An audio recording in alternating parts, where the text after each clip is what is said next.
네, 오늘도 이 새벽에 시간을 기억하여 기도하러 나온 여러분 환영하고 축복합니다. 우리의 기도 가운데 하나님의 응답이 있기를 바랍니다. 네, 오늘 말씀은 이스라엘 백성이 약속의 땅 가나안에 들어가서 지켜야 할 하나님의 절기에 대하여 이스라엘 백성들에게 가르쳐주고 있습니다. 매일 드려지는 제사와 안식일, 그리고 매달 첫 번째 날에 드리는 제사를 이 앞선 본문에서 말씀하고 이어서 1년에 한 번씩 모이는 절기들에 대하여 말씀합니다. 그중 첫 번째가 오늘 본문에서 나온 유월절입니다.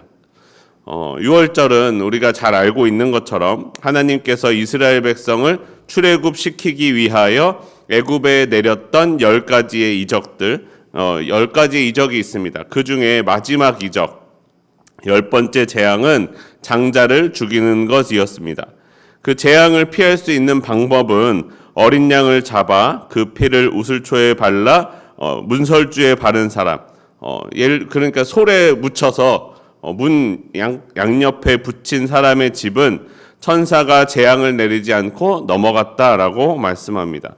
넘어가다, 영어로는 패스오버고 한자로 넘을 월자를 사용해서 유월절, 지나가다라는 뜻을 가지고 있습니다. 넘어가다입니다. 이 유월절은 가장 중요한 절기 중에 하나입니다. 유대력으로 1월 14일이 유월절이고 그 다음 날인 15일부터 7일 동안은 무교절로 지키면서 누룩을 넣지 않은 빵을 먹고 마십니다. 누룩을 넣지 않은 빵을 먹은 것도 이 누룩을 넣지 않은 빵을 들고 출애굽했던 조상들을 기억하기 위함이었습니다.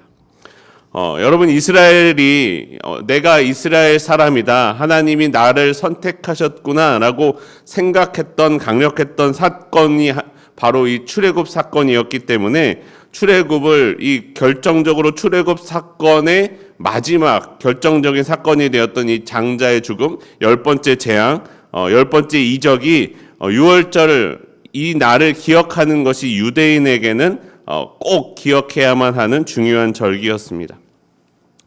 우리가 유월절을 생각할 때에, 유월절을 기억할 때 잊지 말아야 할 것이 있습니다. 여러분, 유월절 때에 장자의 죽음을 피할 수 있었던 것은 누구입니까? 이스라엘 사람들이었을까요? 유대인들만 피할 수 있었을까요? 그렇지 않다라는 것입니다. 그들이 이스라엘 사람이었기 때문에, 유대인이었기 때문에 죽음을 피했던 것이 아닙니다. 그들이 죽음을 피할 수 있었던 것은 모세를 통해 주신 하나님의 말씀을 믿고 그 말씀대로 어린 양의 피를 문설주에 발랐기 때문에 그들이 죽음을 피할 수 있었다라는 것입니다. 어쩌면 여러분, 이방인 중에서도요, 이스라엘 사람이 아닌 사람들 중에서도 이스라엘 사람들과 모세로부터 그 말을 어떻게 전해 듣고서 그대로 모세의 말을 믿고 모세를 통해 역사하시는 하나님의 말씀을 믿고 어린 양을 잡아 그 피를 문설주에 바른 어떤 사람이 있다면 그는 살았을 것이다 라는 것입니다. 이것은 유월절 처음을 말해주는 출애굽기 12장 38절을 보시면요, 출애굽할 때에 이스라엘 민족들만 출애굽한 것이 아니라 온갖 잡족들도 같이 나왔다라고 말씀합니다. 하나님을 믿고 모세의 말을 믿고 그대로 했던 누군가가 분명히 있었을 것이다 라는 것이죠. 반대로요, 여러분, 이스라엘 사람이면서도 그렇지 않기를 바라지만 없었기를 바라지만 모세의 말을 들었으면서도 듣고도 정말 그러겠어 라면서 어린 양을 잡지 않은 사람이나 문설주에 피를 바르지 않은 누군가가 있었다면 천사는 그 집을 지나가지 않고 그 집에 들려 재앙을 내렸을 것이다 라는 것입니다. 여러분, 저와 여러분이요, 믿는 자가 되기를 원합니다. 하나님은 우리에게 복음을 주셨습니다. 복음을 듣고요, 예수님께서 저를 위해 십자가에 달려 죽으셨다라는 것을 우리가 들었습니다. 그리고 유월절 어린 양이 이 상징이기 때문에 그렇습니다. 예수 그리스도의 죽으심과 우리를 위해 피 흘리심의 상징입니다. 우리가 그것을 믿으면 심판이 우리를 지나갈 것입니다. 우리가 그것을 믿고 그대로 살아가면 지나갈 것이에요. 그런데 그 복음을 듣고도 믿지 않는 사람이 분명히 있다라는 것이에요. 그 사람은 분명히 그 죽음을 피할 수 없다라는 것입니다. 믿지 않는 사람에게는 보혈의 능력을 발휘하지 않는다라는 것입니다. 여러분, 우리가 믿어야 능력이 됩니다. 믿어야 보호하심을 받습니다. 믿는 사람에게 하나님의 역사가 일어납니다. 오늘 이 새벽에 우리가 기도할 때에 여러분 이루어 주실 것을, 응답하실 것을 믿으며 기도하시기 바랍니다. 믿으며 기도해야 하나님의 응답이 있습니다. 믿지 않으면서도 이 기도는 안 들어주시겠지만 기도하라니까 기도해야지 하면은 안 들어주신다는 거예요. 하나님이 이것을 들어주실 거야, 응답하실 거야, 그러면 이것이 내 뜻대로 내 생각대로 이루어지지는 않아도 하나님이 내게 최선의 것으로 분명히 반드시 응답해 주신다라고 성경은 우리에게 말씀합니다. 믿어 하나님의 능력을 받아 누리는 저와 여러분의 삶이 되기를 원합니다. 이어서 다른 절기 77절에 대해서 또 말씀합니다. 민수기 28장 26절과 27절 말씀 우리 함께 한 목소리를 읽어보겠습니다. 시작. 77절 처음 익은 열매를 드리는 날에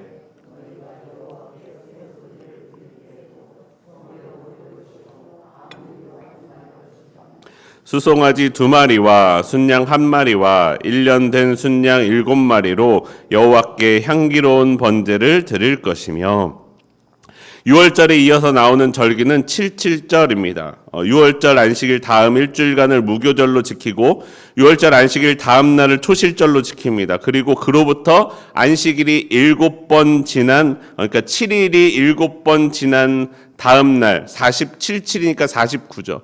49일 다음 날이 77절입니다. 신약에서는 그래서 이 날을 오순절로 부르기도 하죠.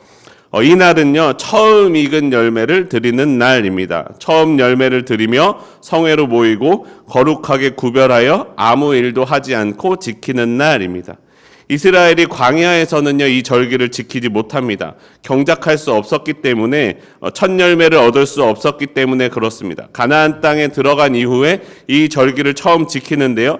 그게 여호수아 5장 10절부터 12절에 말씀하고 있습니다. 여호수아 5장 10절부터 12절 우리 함께 읽어보겠습니다. 시작. 또 이스라엘 자손들이 길갈에 진쳤고 그달 14일 저녁에는 여리고 평지에서 6월절을 지켰으며 6월절 이튿날에 그 땅의 소산물을 먹되 그날에 무교병과 볶은 곡식을 먹었더라. 또 그 땅의 소산물을 먹은 다음 날에 만나가 그쳤으니 이스라엘 사람들이 다시는 만나를 얻지 못하였고 그 해에 가나안 땅의 소출을 먹었더라. 그러니까 6월절 다음 날 초실절 이 만나가 그쳤고 그곳에서 얻은 열매를 처음 먹었다라는 것이죠. 그리고 성경 오늘 본문에서 말씀하고 있는 것은 그날부터 세서 49일째 되는 날 다음 날 77절을 지켜라라고 말씀합니다. 이 처음 것을 드림으로써 이 모든 것이 하나님께서 주셨다, 하나님께서 주신 것임을 고백하는 절기가 이 초실절과 77절입니다. 여러분 그런데요 생각해 보십시오. 지금 이스라엘 백성이 어디에 있습니까? 어디에서 이 말씀을 듣고 있습니까? 광야에 있다는 거예요. 광야. 말씀드렸듯이 아직 경작할 수 없고 곡식을 얻을 수 없고 열매를 얻을 수 없던 그곳에서 하나님께서 명령하시기를 너희는 첫 열매를 구별해서 드려라 라고 말씀하고 있는 것입니다. 다시 말하면요 여러분 이 말씀은요 하나님께서 반드시 이스라엘 백성을 그 약속의 땅으로 인도해 주실 것이다 라는 것을 말씀해 주는 것입니다. 그 약속입니다.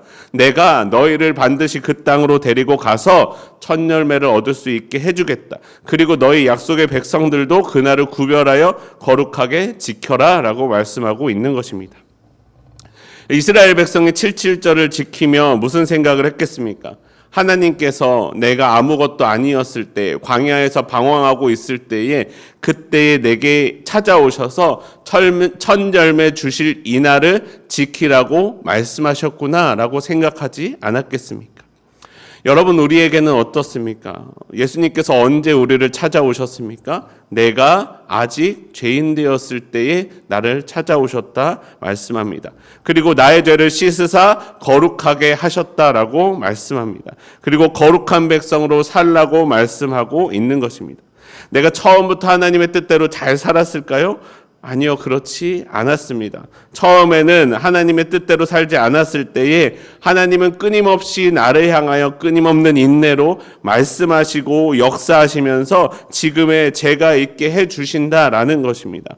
하나님을 믿고 죄사함을 받기 전에 저를 보면 저런 애가 목사가 될 리가 있겠어라고 생각했겠죠.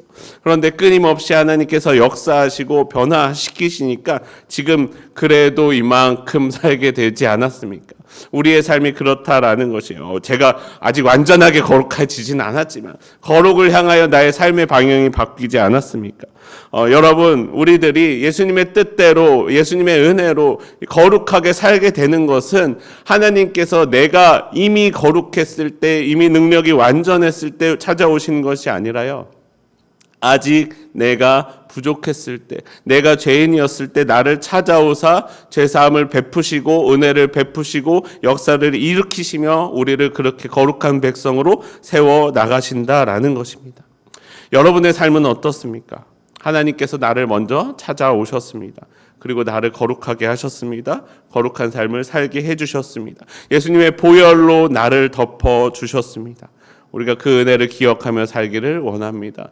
그리고 그 뜻대로 살아가기를 원합니다. 오늘도 나를 찾아오셔서 내 삶에 역사하시는 하나님을 믿고 그 말씀에 순종하며 거룩의 삶을 지켜나가는 그 은혜대로 살아가는 저와 여러분의 삶이 되기를 소원합니다. 우리 함께 기도하겠습니다. 하나님, 내가 아직 죄인 되었을 때에 나를 찾아오심에 감사합니다. 아버지, 나를 찾아오신 그 은혜대로 내가 살게 하여 주시옵소서. 하나님 아버지, 내가 그 은혜를 듣고 믿었습니다. 아버지, 내가 믿는 대로 살아가게 하여 주시옵소서. 아버지, 알고도 믿지 않는 자가 되지 아니하고 아버지, 믿는 자가 되어 아버지 그 믿음의 능력대로 아버지 은혜대로 살아가는 나의 삶이 되도록 오늘도 역사하여 주시옵소서. 우리 주 예수 그리스도의 이름으로 기도합니다. 아멘.